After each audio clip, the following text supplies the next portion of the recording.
So let me jump right into the presentation. Two questions. Events 40 years apart. Why are we in Afghanistan? Why were we in Vietnam? And I've come to believe that those two questions really have a common answer.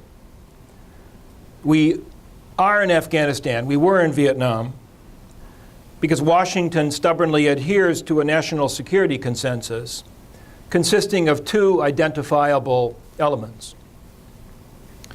The first element of that consensus is what I call in the book the American credo.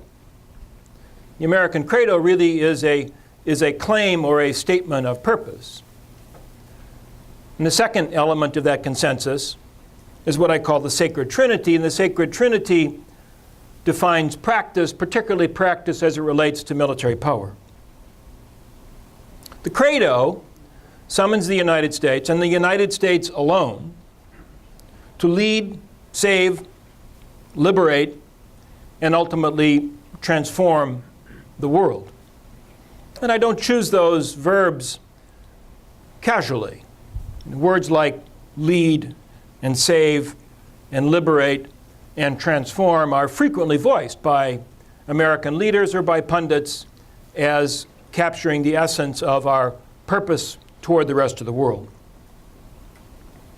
According to the sacred trinity, the minimum essentials of international peace and order require the United States, and again we should emphasize the United States alone, first to maintain a global military presence, second to configure its forces for global power projection, and third to marry this presence and these power projection capabilities together to support a policy of global interventionism. Together, credo and trinity constitute the essence of the way that Washington has attempted to govern and to police what some people have called the American century. The trinity lends plausibility to the credo's vast claims. The credo, in turn, justifies the trinity's vast requirements and vast exertions. Together, credo and trinity define the rules to which Washington adheres, and they determine the precepts by which Washington attempts to rule. Yet there's a problem. And the problem is that the rules don't work. At least they don't work any longer. Indeed, blind adherence to the Washington rules is proving to be counterproductive, something that events since 9/11 have made abundantly clear. Promising American safety and security, the Washington rules have thrust us into a situation which really is akin to permanent war. Promising to preserve the American way of life, the Washington rules have set the United States on a course toward bankruptcy, both fiscal and, I think, moral. So what should replace the Washington rules? Well, I think first of all we need a new credo. A credo that should revive the condition that America's primary purpose and obligation is to be America. To put it another way, our principal obligation is to fulfill the aspirations reflected in our founding documents. And to my mind, not least among those aspirations is found in the words that conclude the preamble of the Constitution, defining the purpose of our union as being to secure the blessings of liberty to ourselves and our posterity. I'd argue that there's much work to be done to secure the blessings of liberty for ourselves. I'd argue even more strongly that our current behavior puts in jeopardy the prospects of securing the blessings of liberty for our posterity.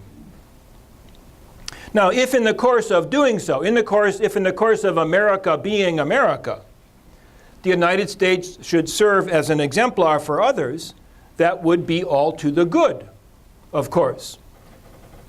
But I would insist that we should not confuse side benefits with primary purpose. When it comes to thinking about and employing military power, we need a new trinity as well.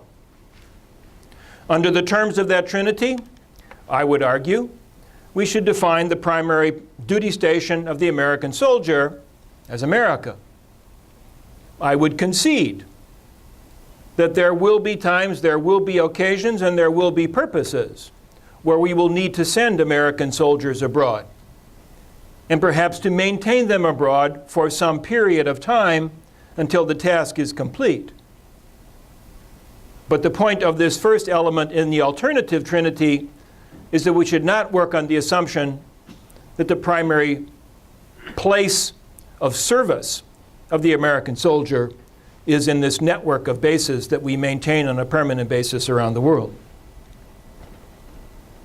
The second element of my alternative trinity would argue that we should defend the U.S. forces, that we should design U.S. forces to defend the United States and its most vital interests.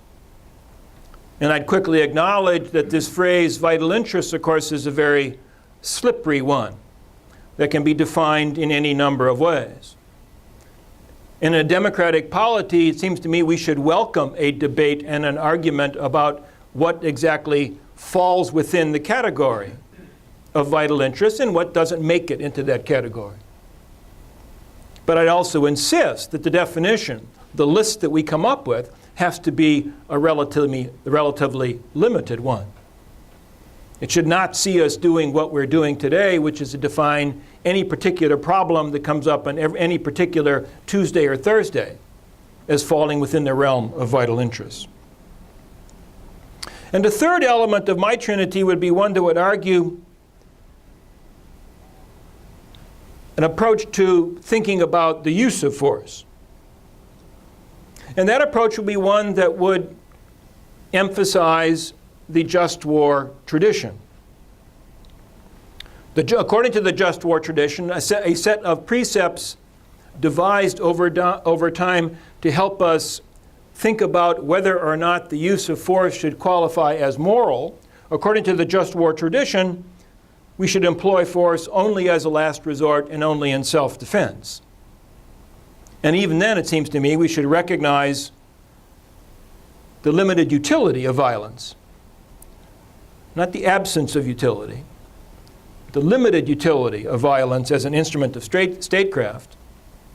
And we should always, of course, be alert to the risks involved, to the unintended consequences that will likely follow on the use of force, and on the likelihood that the costs that will be entailed will be vastly larger than those anticipated the day we enter the war.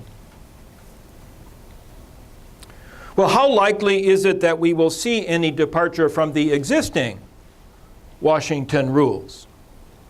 And the answer, of course, is not likely, despite the fact that they don't work. Why not? Well, the most obvious explanation is that Washington itself, whether we're talking about the Pentagon, the national security state, the military-industrial complex, the mainstream media, Washington itself is deeply invested in maintaining the status quo when it comes to national security policy. Because it's true that the status quo benefits Washington, even if it doesn't benefit the rest of the country. The status quo, the Washington rules, provide a basis for arguing for budgets and for prerogatives and for pursuing personal ambitions. So Washington is not likely to surrender this consensus. But there's a second reason, and perhaps a more troubling reason, for why I think we're not likely to see any departure from the status quo anytime soon. And that has to do with us, with the American people. Americans have been too long conditioned to believe that any departure from the Washington rules will lead directly and inevitably to catastrophe and probably some form of isolationism. As a consequence, we the people no longer have the ability really to ask first-order questions about what makes sense as an approach to national security. And I think this tendency to defer to Washington may well, in fact, pose the greatest of all obstacles to restoring realism and good sense to U.S. policy. So let me stop there with that as a statement and simply say that I look forward to any comments or questions that you may have. Thank you.